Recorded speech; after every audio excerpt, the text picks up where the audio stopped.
Assalamu alaikum. Welcome back to Wealth and Wisdom. Today we are discussing some of the works of the Islamic economic thinkers.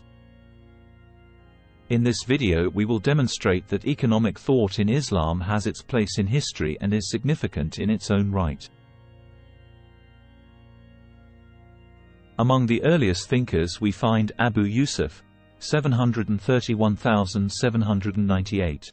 Through his position of Qadi, judge, and his knowledge of law, religion and history, he was often consulted concerning administrative and public finance issues. In a treaty called the Kitab al-Kharaj, written at the request of the fifth Abbasid Caliph, Harun al-Rashid, Abu Yusuf stipulated that the Kharaj tax, which related to agricultural produce, must be used cautiously, both for the benefit of the taxpayer and the ruler. According to Abu Yusuf, if the tax system overloaded the taxpayer, it would lead to the abandonment of land and a fall in tax revenues. In effect, he cautioned that too much tax kills tax. In fact, his concern was for justice for taxpayers, and not for a social optimum. Hence, he argued that it was imperative for tax to be levied at rates proportional to the average wealth of the individual. We find the same ideas espoused by other authors such as Al-Dimashqi, who wrote one of the first books dedicated to solving economic problems. Less known to the general public, he is the first author to have written a book entirely dedicated to economic issues.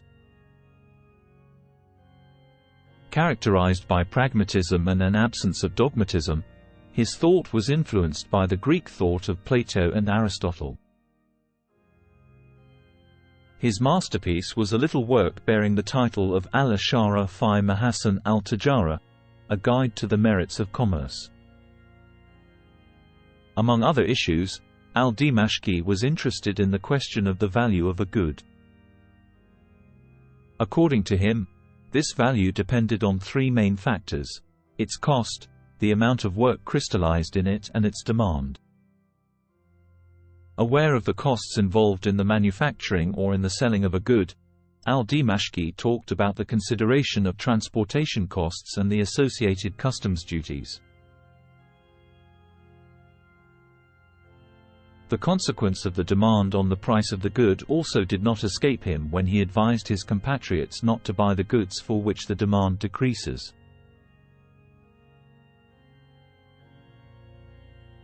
The relationship between demand, supply and price seems to have been clear in the mind of Al-Dimashqi, especially when he stated that the price of a good may increase because of delay in delivery, the increase in demand or the quantity offered diminishes as a result of some calamity, celestial or terrestrial. Clearly, Al-Dimashqi formulated what modern economists call price theory.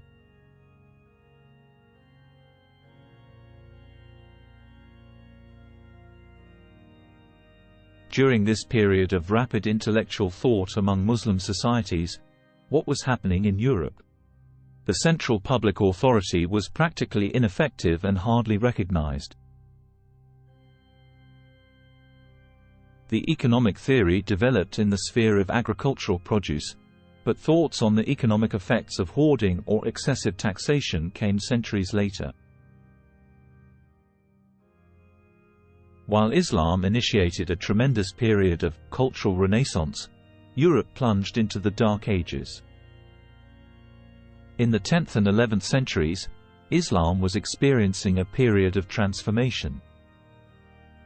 On the one hand, the Abbasid Caliphate was declining and the empire was gradually breaking.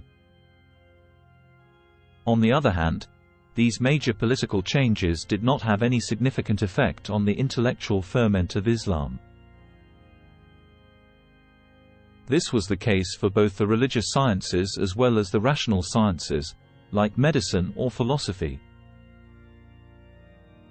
This era actually marked the intellectual pinnacle of Islam, where the different city-states competed for splendor and dynamism.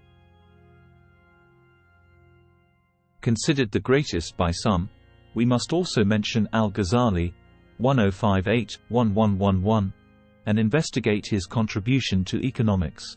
Among his writings, one widely recognized as the most significant is his 4-volume Ihya Ulum al-Din, The Revival of Religious Sciences.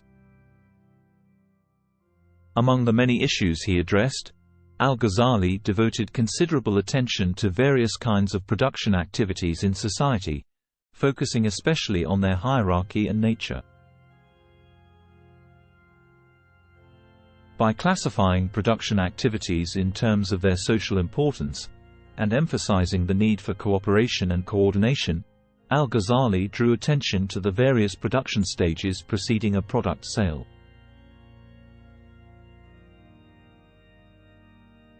Further, he was conscious of the linkages that often exist in the production chain. Al-Ghazali elaborated his argument by using the example of a needle, analogous to Adam Smith's pin factory example 7 centuries later. Thus, he argued that the various production stages required a division of labor as well as coordination and cooperation within manufacturing strands.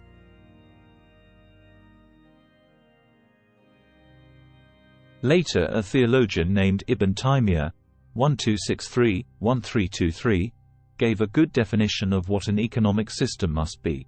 According to him, an economy refers to the system by which individuals may benefit from God's material gifts, in a manner that does not harm the wider community.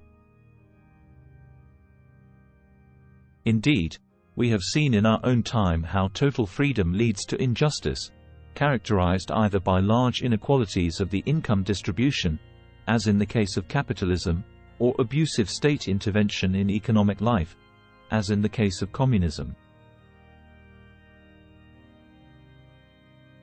Ibn Taymiyyah argued that the Islamic solution is to reconcile individual freedom with communal interest and thus to harmonize the interests of the producer with the consumer in the economic field.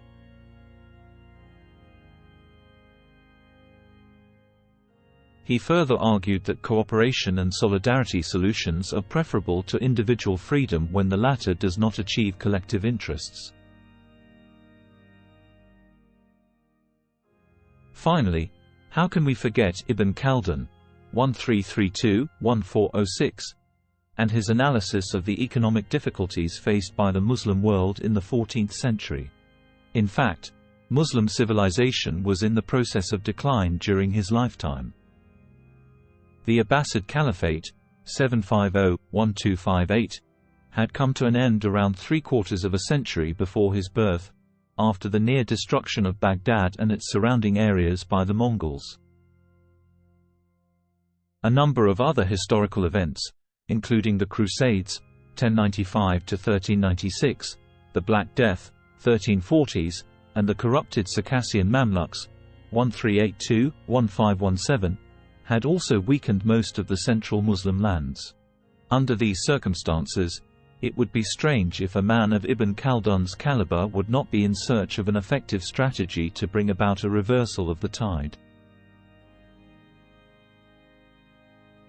He, therefore, constructed a model that could help explain the rise and fall of civilizations or the development and decline of economies, both of which are interdependent phenomena in his model. Ibn Khaldun tried to address all these questions in his book Muqaddimah by explaining the different events in history through a cause and effect relationship and to derive scientifically the principles that lie behind the rise and fall of a ruling dynasty, state or civilization.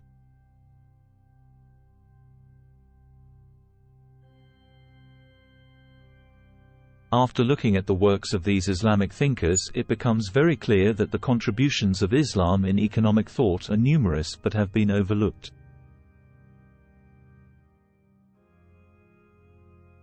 As a result, the hallmarks of Islamic economics such as capital taxation over income taxation, and a non-interest, non-debt-based system in which capital is invested rather than loaned into circulation, have been entirely ignored by Western capitalism, to its own peril. If you learned something today, don't forget to like and subscribe to the channel. Tell us in the comment section what other topics you would like to see covered. Until next time, Assalamu alaikum.